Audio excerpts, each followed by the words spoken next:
여러분 혹시 이런 얘기 들어보신 적 있으세요? 어떤 파리가 꿀단지를 발견했어요. 우와, 이게 뭐냐? 냄새도 나고 해서 가까이 가는데 냄새만 맡으면 재미없잖아요. 먹어보자 해서 발을 살짝 들이고 먹었더니 정말 맛있는 거예요. 그랬더니 옆에 있는 나방이, 이 불나방이 쳐다보면서 쟤 저 미친 거 아니야? 저 언제 어떻게 나오려고 저렇게 붙어 있는 거야? 그러면서 막 비웃으니까 파리가 신경질 나고 뭐라고 하고 발을 딱 뗐는데 안 떨어지는 거예요. 실컷 먹다가 꿀에 묻혀서 죽었습니다. 그런데 밤이 됐어요. 이 불나방이 파리를 비웃던 그가 불이 팍 켜지니까 우와 하고 본능적으로 불을 향하여 쌍살같이 갔습니다. 아, 참 보기 좋다. 그래서 좀 더 가까이 가자. 그 불꽃 가까이 가서 어떻게 될까요? 파파박 하고 다 죽었답니다. 뭘 얘기하는 줄 아세요? 다른 사람들이 이게 어리석게 행동하는 것, 그런 거 보면서 비웃고 했던 그런 사람이 자기도 똑같은 행동을 하더라. 아마 이게 이솝 우화에 나오는 그런 얘기 같습니다. 여러분, 이것이 우리가 주는 지사하는 교훈은 굉장히 크죠. 사람이 한두 번 실패할 수는 있지만 그것이 반복되어지는 것은 더 큰 문제입니다. 그 사람은 어리석은 사람이다, 이런 얘기를 하고 있지요. 여러분, 살다 보면 우리가 성공하기보다 실패를 훨씬 많이 합니다. 실패를 원하는 사람은 누구도 없습니다. 하지만 잘하고 싶은데 안 되는 거예요. 여러분, 사업을 시작하는 사람이 내가 실패할 거야 그런 마음 먹고 하는 사람 단 한 사람도 없습니다. 이것 하면 잘 될 거라고 생각하고 시작하지 다 실패할 거는 생각하지 않습니다. 하지만 이 실패가 어떤 경우는 내가 예기치 않게 올 때가 있습니다. 내가 잘못해서가 아니라 이 국제 정세나 또 나라의 어떤 여러 가지 천재지변 때문에 어려움이 올 때가 있단 말이에요. 이때의 타격은 이루 말할 수가 없어요. 그 심리적 공황 상태, 정신적 손실, 이것은 막 견딜 수 없는, 멀쩡한 사람이 그냥 피폐해진 삶으로 이어지는 것을 볼 수 있습니다. 물론 경제적 손실도 말할 수 없는 것이지요. 자기 인생에 가는 길이 막 다 꺾여버리고 엉망이 되어버리는 그런 일들이 정말 많습니다. 그래서 순탄한 인생에 크나큰 제동이 걸려서 아무것도 못하고 있는 분들이 있습니다. 어떤 분을 보니까 굉장히 똑똑하고 머리도 좋고 비상하고 서울대 경제학과를 나왔는데 한 번에 딱 실패 때문에 절망이 밀려왔는데요. 방에서 5년 동안 안 나오는 겁니다. 그러면 화장실만 왔다 갔다 하고 밥도 줘도 안 먹어요. 지가 살쪄갖고 라면 끓여 먹고 그러든지. 왜 이렇게 됐을까요? 한 번의 실패가 자기 인생을 확 무너뜨리는 그런 일들이 있더라는 거죠. 왜 그래요? 실패는 두려운 일이기 때문에 그렇습니다. 누구든지 실패는 두렵고 무섭습니다. 누구는 또 가난해지거나 불합격되거나 또 병들거나 슬프고 낙오되는 일이 있기를 원하는 사람은 아무도 없습니다. 여러분, 실패가 왜 두렵냐면 아무도 알아주지 않고 인정해주지 않기 때문에 그렇거든요. 사람이요, 어떤 승진을 하거나 어떤 돈을 벌거나 어떤 축하할 일들은 기억을 하는데 내가 실패를 하거나 내가 사업이 망했거나 그날은 아무도 기억하지 않습니다. 사업을 시작한 날은 언젠지는 기억하지만 사업을 접은 날은 아무도 기억하지 않습니다. 내가 대학에 합격한 날은 기억하지만 대학에 떨어진 날은 아무도 기억하지 않아요. 어떤 입사 시험에서 합격한 그날은 막 기억하고 축하도 하고 하지만 거기서 떨어진 날은 누구도 기억하기를 싫어합니다. 그만큼 실패는 사람들이 기피하고 회피하고 다 환영하지 않는 것입니다. 우리가 실패했을 때 쓰는 표현들 보면 헛짓이다는 표현을 써요. 헛짓이다. 그래서 아이고 애쓴다고 하는 거지만 헛짓했구만 이렇게 얘기합니다. 그러니까 헛짓할 때 차라리 그냥 있는 게 낫지 뭐 그런 표현들을 씁니다. 눈에 보이는 성과가 없을 때 그 맥이 빠지는 그 힘은 도저히 견딜 수가 없습니다. 그래서 결국은 뭐예요? 대부분 자기가 원하는 것들을 얻지를 못하고 이루지를 못하는 경우가 굉장히 많습니다. 이런 것을 뭐라고 그럽니까? 헛물켠다 이런 표현을 씁니다. 삶이 헛바퀴 돌듯이 돌아가고 걸음을 더디도 헛디게 되어지고, 여러분 걸음을 헛디게 되면 어떻게 됩니까? 넘어지죠. 그러니까 헛이라는 이 단어가 제가 찾아봤는데요, 비어있다, 그래서 빌허자를 이렇게 한자를 쓰더라고요. 그러니까 보람이 없고 할 때 이 헛이라는 단어를 쓰고요. 헛이라는 단어에는 또 다른 표현들이 있는데 가짜, 잘못, 거짓 뭐 이런 단어들이 있습니다. 그러니까 이런 표현이죠. 나이를 먹는데 나이를 헛먹었다 그러면 이 사람이 지금 정상적으로 살아가지 않는다는 것이고요. 뭐 보긴 보는데 헛것을 봤다, 잘못 봤다는 거잖아요. 똑똑하긴 참 똑똑한데 앞에다가 헛을 붙이면 어떻게 돼요? 헛똑똑이. 기분 상당히 나쁘죠. 그렇습니다. 헛이라는 단어는 그만큼 비능률적이고 비생산적이다 이런 표현들에서 쓰기 시작합니다. 그러나 헛이라는 단어가 쑥 빠져버리면 실속이 있고 원하는 것이 이루어지는 그런 것을 경험하게 됩니다. 하지만 우리의 현실은 어떤 일을 이루기보다는 허물만을 켤 때가 상당히 많고요. 우리의 삶이 다람쥐 쳇바퀴 돌듯이 헛바퀴를 돌 때가 있고요. 우리의 인생이 공회전할 때가 상당히 많습니다. 열심히 살았는데 다시 돌아보는 게 제자리예요. 열심히 돈을 벌었는데 통장을 보니까 다시 제자리예요. 그럴 때 내가 뭐 했나 이런 생각이 들 때가 많습니다. 그런데요, 이 헛이라는 단어가 다 쓸모없는 것만은 아니었습니다. 헛이라는 단어가 필요할 때가 있더라고요. 어떤 일할 때 눈치를 주려고 할 때에, 그리고 또 뭐 민망함을 표현할 때 헛이라는 단어를 씁니다. 이렇게 하면서 괜히 이제 좀 민망하니까 이렇게 표현하고, 좀 그러니까 이 사람이 눈치가 하나도 없어요. 그럴 때에 이게 헛기침을 하게 되어지죠. 그러면 정신 차리고 내가 지금 정신 차려야 되겠구나, 그렇게도 되어집니다. 그런가 하면 임산부는 헛구역질을 많이 합니다.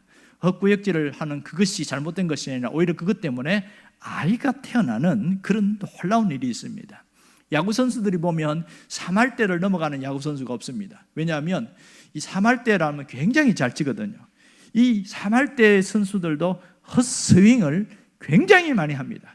그러면 안타보다는 삼진 아웃 되는 경우가 훨씬 많습니다. 그래서 그 헛스윙을 하지만 이런 말이 있어요. 야구에서 헛스윙을 많이 하는 선수가 홈런도 많이 친다, 이렇게 표현합니다. 그러니까 홈런 한 방 뒤에는 얼마나 많은 헛스윙이 있었는지 몰라요. 야구 선수들이 자기는 홈런을 치고 싶어 하지만 현실을 보면 이 삼진 아웃 되는 경우가 굉장히 많습니다. 그래서 야구가 힘들잖아요. 여러분 야구 선수를 보면 저것도 못 쳐 이러지만 실제 가보면 안 된다는 거예요. 그는 스트라이크가 아니라 홈런과 안타를 치고 싶지만 마음대로 안 되는 것이 현실이었어요. 여러분 유명한 야구 선수 기억나시죠? 베이브 루스라고 아마 들어보신 분이 있을 거예요. 1930년도에 미국 야구에서 신화적 선수로서 기네스북에 지금 올라 있습니다. 왜 올랐냐면 홈런을 제일 많이 쳤거든요. 22시즌 동안에 714개를 쳤어요. 원래 이 사람이 투수였는데 타자로 전환을 해서 그렇게 많이 쳤어요. 물론 50년 이후에 이보다 더 친 선수가 나오긴 했지만 이 선수는 지금도 기네스북에 최초의 어떤 신화적 선수로 올라와 있습니다. 그런데요, 이렇게 홈런을 많이 쳤는데도 불구하고 그가 스트라이크 아웃, 헛스윙을 얼마나 많이 했는지 몰라요. 무려 이렇게 홈런을 치기 위해서 1330번의 아웃을 당합니다. 헛스윙을 했단 말이에요. 그걸 사람들이 잘 몰라요. 이렇게 홈런 친 것만 알지 그가 얼마나 비참하게 이렇게 헛스윙을 하고 무너진 것은 사람들이 잘 보지 못합니다. 왜냐하면 홈런 뒤에 이런 헛스윙을 했던 것들이 다 숨겨져 있기 때문이었습니다. 오늘 본문도 가만히 보면 자기의 어떤 삶에 헛스윙을 한 것처럼 느껴진다, 그런 느낌을 갖고 있던 사람이 나옵니다. 그 사람이 누군지 아세요? 바로 사도 바울이었습니다. 바울은 이스라엘 백성들의 구원 문제를 두고 고민하면서 내가 이거 헛스윙한 거 아닌가? 그런 고민을 했던 사람이었습니다. 그가 자기 동족들에게 복음을 전했지만 믿지 않았어요. 동족들이 거부하고. 그러니까 이게 왜 이렇게 됐을까? 분명히 성경에는 하나님이 우리 백성들, 구약 이스라엘 백성들 선택했고 그래서 메시아를 보내주겠다고 해서 메시아가 왔단 말이에요. 근데 그 오신 메시아를 전하는데 정작 믿어야 할 이 사람들이 안 믿는 거예요. 그게 무슨 메시아냐 이러면서 막 따지고 대들고 뭐 그러니까 알았다고 그만 이야기하라고. 이렇게 되니까 그것도 한두 번이지 번번이 가는 데마다 이런 일을 당하니까 바울이 고민이 생긴 거예요. 이 하나님의 구원 계획이 실패한 게 아닌가? 우리 민족들을 구원하려고 하나님 계획을 알고 있는데 실상을 보니까 아닌 것 같다는 그런 생각이 들어서 굉장히 고민합니다. 그래서 바울이 자신의 심정을 누구에게 빗대냐면 구약의 엘리야라는 선지자를 빗댑니다. 그러면서 자기 이야기를 하는데 3절에 한번 볼까요? 3절에 보면 이렇게 나옵니다. 함께 읽어볼까요?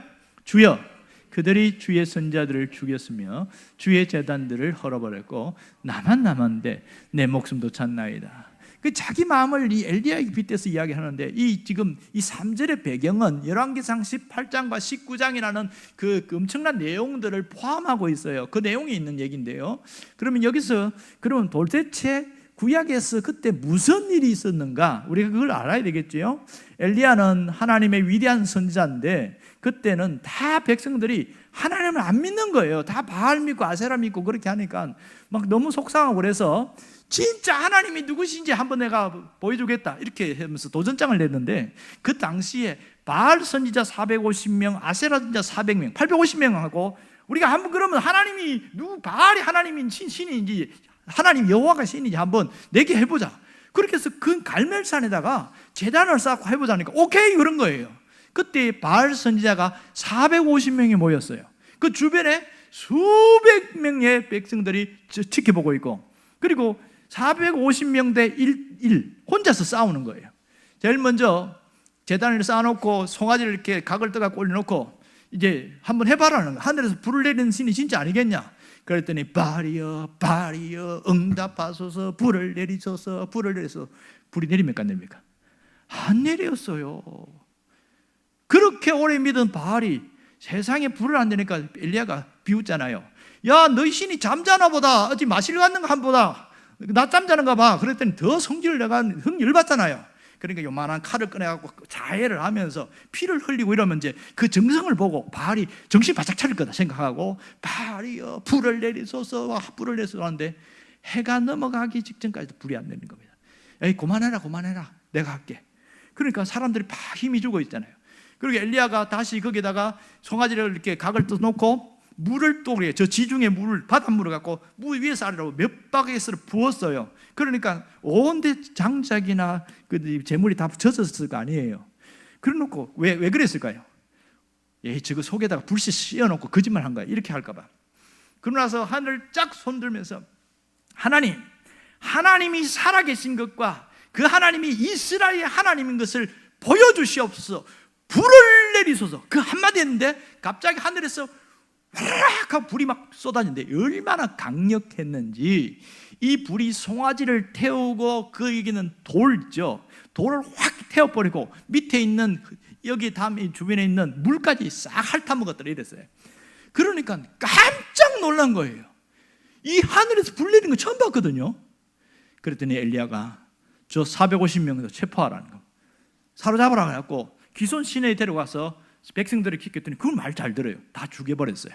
그랬으니 드디어 하나님이 참신인 것이 드러났잖아요. 백성들이 환호하기 시작합니다. 여호와가 하나님이시다. 여호와가 하나님이다. 그러니까 얼마나 기대가 됩니까? 이 일 왜 했어요? 이 백성들이 바알과 아세라가 진짜 하나님인 줄 알고 믿고 있어서 바꾸려고 한 거잖아요. 여기까지 너무 기쁘고 좋았는데 갑자기 이 소식을 왕궁에 있던 이세벨 왕비가 듣더니 뭐라고? 어떤 놈이? 그러더니 엘리야를 죽이라 이렇게 된 거예요. 그래서 엘리야를 죽이라는 말을 듣고 사람들이 순식간에 퍼졌어요. 그러면 백성들이 보호를 해줘야 되잖아요. 하나님이신 것을 여호와가 하나님인 거 알았으니까 그 선지자인 엘리야를 보호해주고 무슨 소리 합니까? 이분은 하나님의 선지자입니다. 그러면서 보호를 해줘야 되는데 자기 목숨이 아까워서 슬금슬금 다 피해버리는 거예요. 또 어떤 사람 중에는 개슴츠레 눈 뜨고 엘리야를 잡으면 상금을 줄까 뭐 이렇게 쳐다보니까 갑자기 엘리야 마음에 죽음의 두려움이 확 밀려온 거예요. 그래서 도망가기 시작합니다. 도망가고 엄청 도망갔는데 어디까지 갔냐? 로뎀나무 저 광야에서 거기에서 누워가고 하나님 차라리 나를 죽여주세요 이렇게 된 거예요. 죽여주세요. 여기서 그때에 엘리야야 네가 왜 여기 있냐 그랬더니 하나님이 아시지 않습니까? 내가 하나님을 위해서 얼마나 애를 쓰고 열심히 특심으로 그렇게 살았는데 보니까 다른 선자들, 다른 사람들 다 죽었고요. 이 바알 섬긴 사람들, 그런 사람들만 남아있고 이제 하나님을 믿는 선자들 아무도 없습니다. 나만 혼자 남았습니다. 이렇게 이야기하는 거예요. 하나님, 이제 나 혼자뿐입니다. 그렇게 하면서 풀이 죽어가고 이렇게 있을 때에 하나님이 찾아왔습니다. 아니야, 네가 생각할 때는 혼자라고 하지만 내가 숨겨둔 바알에게 무릎 꿇지 않은 7,000명을 남겨두었다. 그 얘기하는 겁니다. 바알에게 무릎 꿇지 않은 7,000명이 지금도 있다. 그 얘기를 하는 거예요. 자, 오늘 성경 볼까요? 열왕기상 19장 88절을 보면 이렇게 하나님 분명히 이야기합니다. 읽어봅시다. 그러나 내가 이스라엘 가운데 7,000명을 남기리니 다 바알에게 무릎 꿇지 아니하고 바알에게 입 맞추지 아니한 자니라. 이 사람 뭐예요? 신앙의 절개를 지킨 사람이라는 거예요. 사람들 소문에 의해서 하나님을 섬기는 모든 사람들, 선지자들 다 죽었다니까 그걸 진짜 믿어버린 것이죠. 그래서 절망이 찾아왔는데 하나님은 네 혼자가 아니다, 숨겨둔 자가 있다는 겁니다. 이걸 바울이 로마서 11장 4절에 다시 한번 인용해서 이야기를 합니다. 읽어볼까요? 그에게 하신 대답이 무엇이냐? 내가 나를 위하여 바알에게 무릎 꿇지 아니한 사람 7,000명을 남겨두었다 하셨으니. 자, 여러분, 하나님을 위해서 살았고 복음을 전했던 바울이 자기가 아무리 애를 써도 막히고 이리 가도 막히고 해서 하나님 나밖에 없는 것 같아요. 왜 이 모양이죠? 그랬을 때 엘리야를 기억하게 했고 엘리야에게 하나님이 하신 말씀을 떠오르게 했어요. 자, 그러면 바울이 왜 이 얘기를 끄집어냈을까? 왜 이야기를 하고 있을까요? 엘리야의 말씀을 인용하면서 이 말씀을 하는 이유가 뭘까요? 그것은 하나님이 자기 백성들을 버리지 아니하셨다는 것을 깨닫게 하기 때문입니다. 엘리야가 특별히 깨달은 것이 그것이고 사도 바울이 깨달은 것이 바로 이겁니다. 하나님은 자기 백성들을 버리지 않는다. 1절 함께 읽어볼까요? 그러므로 내가 말하노니 하나님이 자기 백성들을 버리지 않으셨느냐? 그럴 수 없느니라. 그럴 수 없느니라. 이걸 사도 바울이 깨닫고 나니까 야, 이게 헛일이 아니구나. 하나님이 여전히 버리지 않으셨구나. 그게 깨달아진대요. 하나님은 한 번만 말씀하신 게 아니고 재차 말씀하신 거예요. 그래서 또다시 보면 2절을 보면 또 나오죠. 같이 읽어봅니다. 하나님이 그 미리 아신 자기 백성을 버리지 아니하셨으니 너희가 성경이 엘리야를 가리켜 말한 것을 알지 못하냐. 아까 뭐라고 그랬어요? 엘리야한테 바알에게 무릎 꿇지 않은 7,000명이 있다. 하나님이 그 말씀하시잖아요. 하나님이 그 백성들을 버리지 않았다는 것을 엘리야에게 분명히 말했고 바울도 자기가 풀이 죽고 낙심했을 때에 이 엘리야 사건을 이야기하면서 아, 그렇구나, 하나님이 우리 민족들을 버리지 않았구나 깨닫게 되셨습니다. 그러니 이 깨달음이라는 게 얼마나 중요한지 모릅니다. 바알에게 무릎 꿇지 않은 사람을 남겨주셨다. 이것이 대단히 중요한 것이죠. 여러분, 성경을 가만히 보면 시대별로 모든 죄가 꽉 차고 세상이 멸망할 것 같은데 그 시대마다 하나님께서 남겨두신 사람이 있습니다.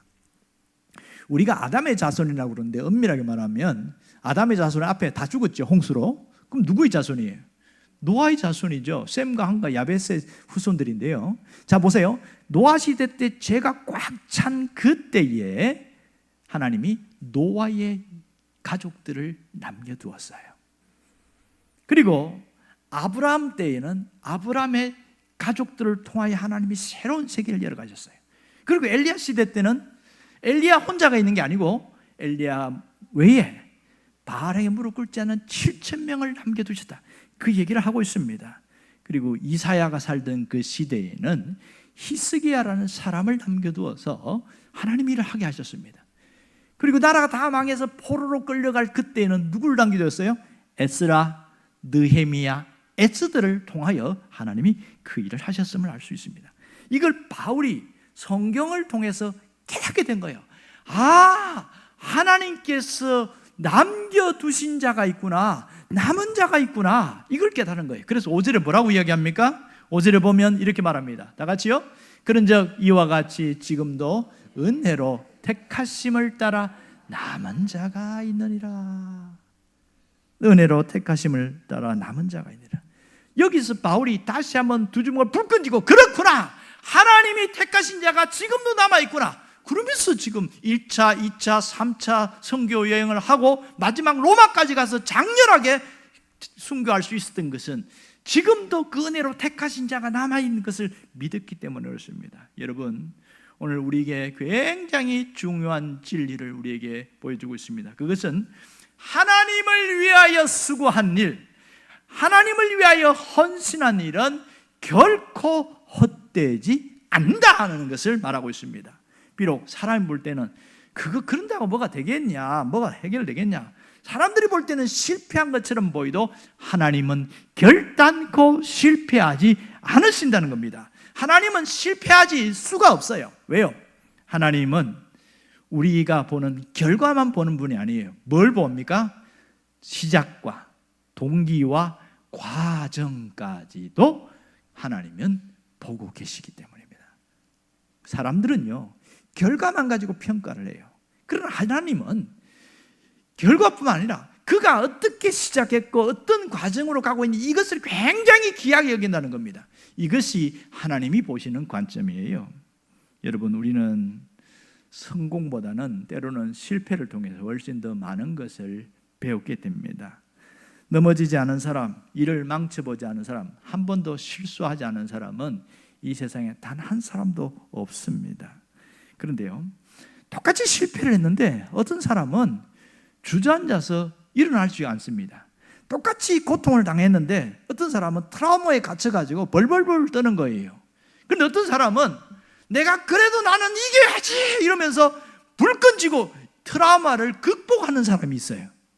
여러분, 실패했다고 다 무너지는 거 아니에요. 다 망하는 게 아니에요. 실패했지만 내가 다시 두 주먹 불 끈지고 일어나야지 하고 눈을 질끈 감고 일어나는 사람은요, 재기합니다. 세상에는 이런 사람들을 성공했다, 그렇게 말합니다. 미국의 유명한 심리학자인데 윌리엄 콕스라는 사람이 이런 얘기를 했더라고요. 뭐라냐면 인류 역사상 위인이라고 부르는 그런 사람들은 연구해 보니까 90%는 능력이 있고 뛰어난 그런 사람이 아니더라는 거예요. 능력은 좀 부족한데 어떤 시련을 당했을 때에 그 시련을 이기는 강력한 의지와 다시 해보겠다는 도전정신, 이런 사람이 다시는 위대한 사람으로 세워지더라는 겁니다. 이게 우리를 바꾸는 겁니다. 여러분, 신앙이 왜 중요한지 아세요? 신앙은 우리가 있는 현실 주저앉을 수밖에 없는 그런 여건 속에 다시 일어날 수 있는 강력한 동기부여를 하기 때문에 그렇습니다. 여러분, 우리 인생은 수많은 성공과 실패의 연속처럼 반복되는 것처럼 보입니다. 때로는 내가 원하는 결과가 나오지 않을 때 좌절하고 또 예상치 못한 어떤 환경에 부딪힐 때 하나님이 떠난 것처럼 보이고 하나님이 버린 것처럼 보여요. 내가 믿음으로 시작했고 기도로 시작했는데 결과가 변변찮을 때 이게 뭐야? 하나님 나를 버리신 건가? 그런 생각을 갈 때가 많습니다. 여러분, 하지만 성경의 관점에서, 믿음의 관점에서 보면 하나님은 결코 실패가 없으시다는 것을 알아야 합니다. 하나님은 결코 실패가 없으십니다. 여러분, 왜 그런 줄 아세요? 먼저는 하나님은 우리의 실패를 다시 새롭게 시작하는 분이기 때문입니다. 우리의 실패는 하나님의 또 다른 시작으로 열어가시기 때문에 하나님께는 결코 실패가 없다고 말하는 겁니다. 인간이 볼 때는 실패했지요. 그러나 그것을 하나님이 어떻게 바꿔요? 훈련과 다시 한번 일어서게 함을 통해서 강한 자로 세워나갑니다. 여러분, 이것이 때로는 고난으로 보일 수도 있고 이건 처절하게 무너짐으로 보일 수도 있습니다. 이렇게 해서 또 다시 시작한 사람이 누구일까요? 바로 욥이지요. 욥은 세상의 관점에서 보면 완전히 망한 사람입니다. 생각해 보세요. 자식 10명 다 죽었지요. 그리고 재산 다 날라갔죠. 그것만 해도 인생이 완전히 무너진 거 아니겠어요? 거기다가 자기 몸은 온데 병들어 가지고 고칠 수 없는 불치병으로 그렇게 고생하고 있습니다. 그걸 하도 기가 막혀서 옆에 부인이 아이 그렇게 살지 말고 하나님 욕하고 차라리 뒤져버리세요 이렇게 했어요. 세상에 위로를 해줘도 못할 망정 죽으라고 그러면 어떻게 합니까? 그런데 성경이 뭐라고 그래요? 그런 어려움 속에 하나님을 부인하지 않았다 했습니다. 하나님 버리지 않았다고 그랬어요. 우리는 욥의 결과를 압니다. 왜요?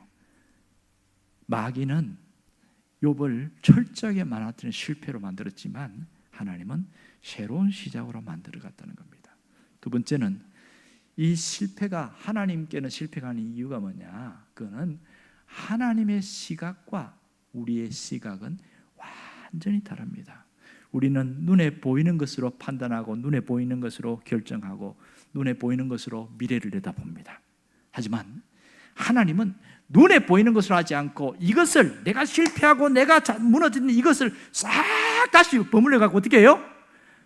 모든 것이 합력하여 선을 이루게 하시는 것이 하나님이 하신 일입니다.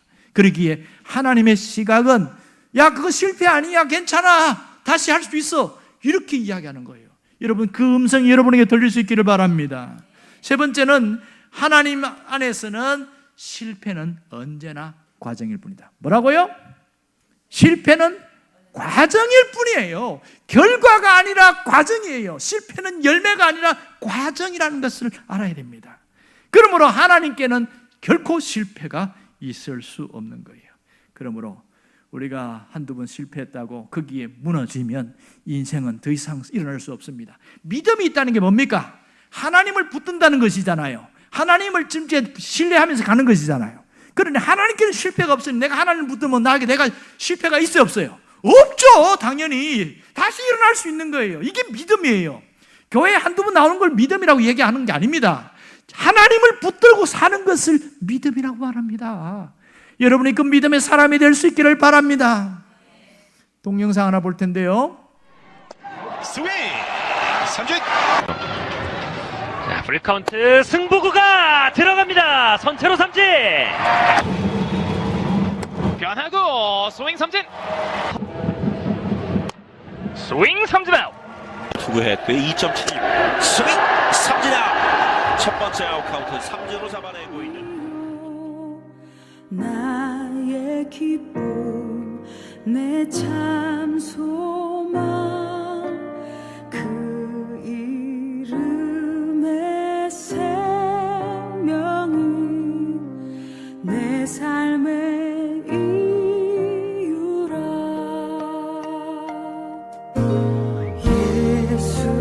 예수는 내 힘이요 나의 기쁨 내 참 소망 그 이름의 생명이 내 삶의 이유라 오직 주만 따라갑니다 오직 주만 높임 받으소서 변하고 들어왔습니다. 루킹 삼진! 내 바깥쪽! 루킹 삼진 아웃! 이런 그 7구째 변하고 루킹 삼진! 그의 목적을 찔렀습니다. 루킹 삼진! 세상에 노래합니다 그 이름에 크신 능력 영원한 생명이 내 삶의 이유라 오직 주만 따라갑니다 오직 주만 높임 받으소서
지난 2년 동안 새가족 초청 축제를 한번 전심전력에서 달려간 적이 있습니다. 2024년 11월 추수감사주일에는 초청 72명, 결신 42명이었고 25년 종려주일 부활주일에는 초청 87명, 결신 39명이었고 7월 맥주감사주일에는 초청 182명, 결신 73명이었고 그리고 2025년 11월 추수감사주일은 초청 61명, 결신 32명이었습니다.